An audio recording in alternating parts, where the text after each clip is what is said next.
Hi, this is Tracie D. Mars with Remax Equity Group. And well, it's been a minute, hasn't it? Um, Summer got crazy. I think, like for everybody, it just kind of got away from us. 1 minute is May, and kids are getting ready to get out of school. And then the next minute, here we are, late August.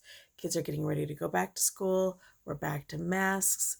And we're not really sure what's going to happen. So I thought this would be a good time to basically just do a temperature test for the real estate market for you. And then talk really quick about something that just recently happened to one of my clients. So it is, like we said, kids are getting ready to go back to school. My youngest is very excited. She's aware that she's going to have to be wearing a mask again. And as what she told me is, Mom, I don't have to care about wearing a mask as long as I get to go back to school. And that's kind of where she's at.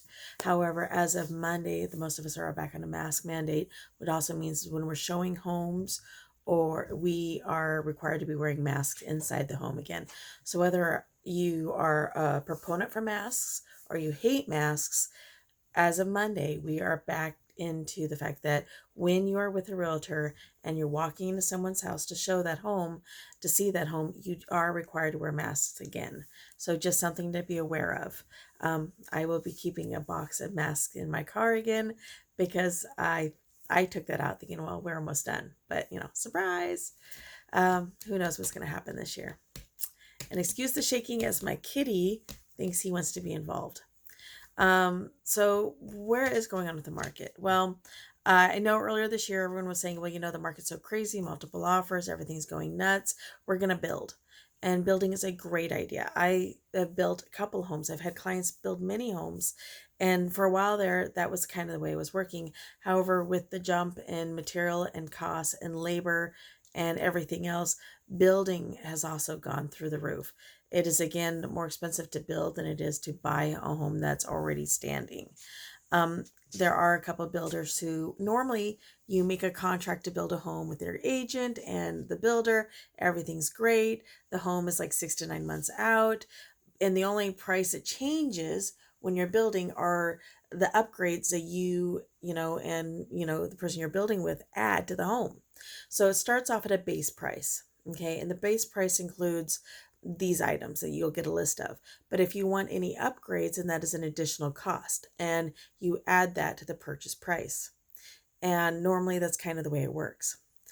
It has been reported that there are builders, and did happen to one of my clients, who in the process of building, we got an email. Hey, Tracie, just to let you know, due to the rising cost of labor, material shortage, blah, blah, blah, whatever, our costs have gone up. This home is now $15,000 more. If your clients are not comfortable with that, please let us know. We will return their earnest money to them, but this is the new price for the home. My clients were, oh my God, are you kidding? I didn't think they could do that. Well, it's a builder contract and they can, and we tried to fight it, but it is what it is. So so their home went up $15,000 in the process of the build. That was kind of crazy. Now, we were told that it might go up again. I do know other agents who got more than one of those emails saying, hey, your client's home due to this is going up this much money. So when you're talking with the builder, one of the questions that your agent should be asking is, hey, this is the price we're agreeing to. What is the builder's policy of upping this price during this? So that is, something that we're kind of having to deal with right now. Something to be aware of when you're building. Again, just kind of the market that we're in.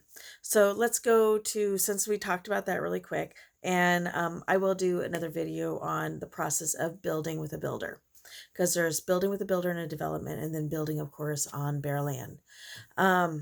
One of the things that I'm dealing with right now is with one of my listings. The market has slowed down. This is a positive for a lot of people. We are not seeing 20 homes on, 20 offers on a home right now, like we were seeing back in May and June. We might see 3 or 4. Now, some homes are still getting crazy offers, but that's not happening as much right now. And it seems to be that homes in that first-time home buyer range, 370, 390, 400, which is, yes, unfortunately, the first-time home buyer range right now, we're not getting as many crazy offers. We're not getting a million offers.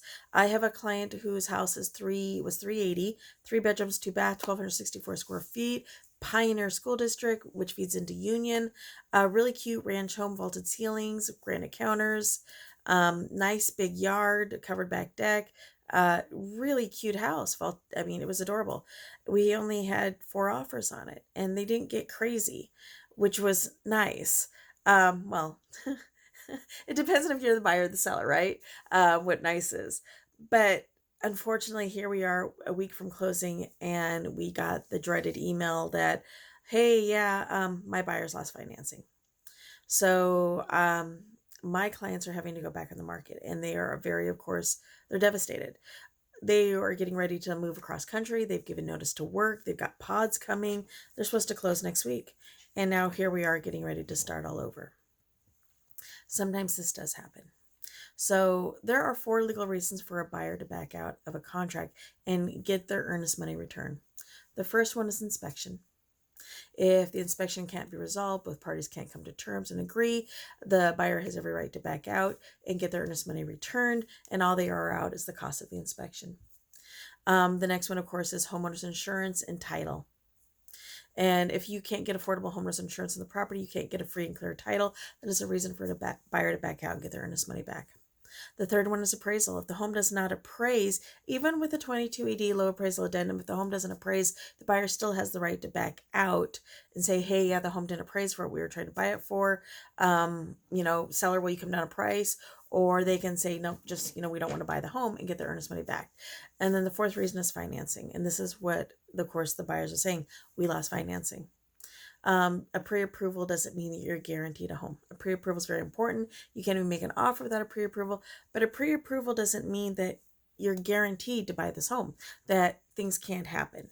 Unfortunately, their appraisal came in. Everything's great. The house appraised for $405,000, as is, no other further repairs. We got through the inspection. We're supposed to close next week. And something came up with the underwriters that the underwriters say, hey, we have an issue here. We need this resolved, or we can't resolve this. And unfortunately, we can't do this loan. And I know that the buyers moved their financing over to another lender, trying to get that resolved. And the other lender said, yeah, we still can't do it. As the listing agent in this case, I don't always get to know what's going on the other side. But when I call the agent and no one gets back to me, so I call the lender saying, hey, I haven't heard anything. What's going on? How's our appraisal? Hey, yeah, appraisal's in, but they went with another lender. Big red flag. Holy crap, what do you mean with the big red? They went with another lender and nobody even told us.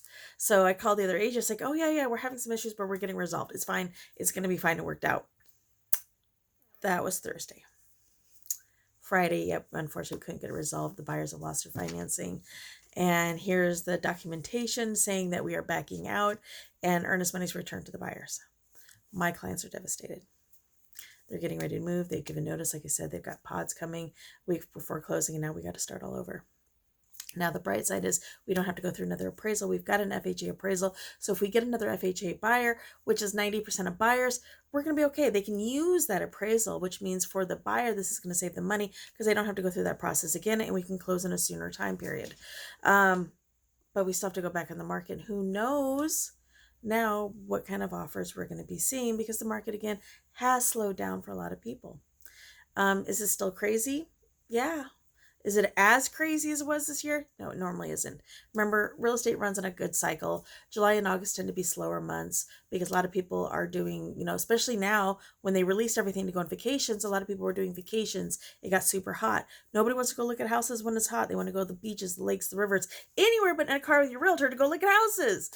July, August, those are good times to be a buyer because the market does seem to settle down a little bit, especially this year, especially when people are doing school supply shopping and we're doing everything we can saying, hey, this is going to kind of get normal.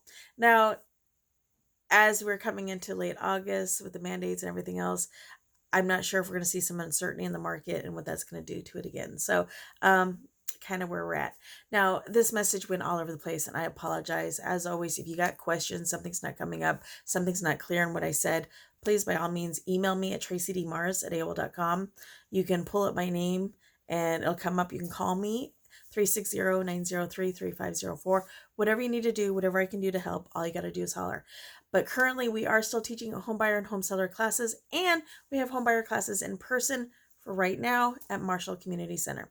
And you can always go to freesellerclasses.com or learning.buyahome.com. Thanks so much and have a great day. And if you know anyone who's thinking about buying a cute little home in the Pioneer School District, I have one coming back up. Thank you. Have a great day.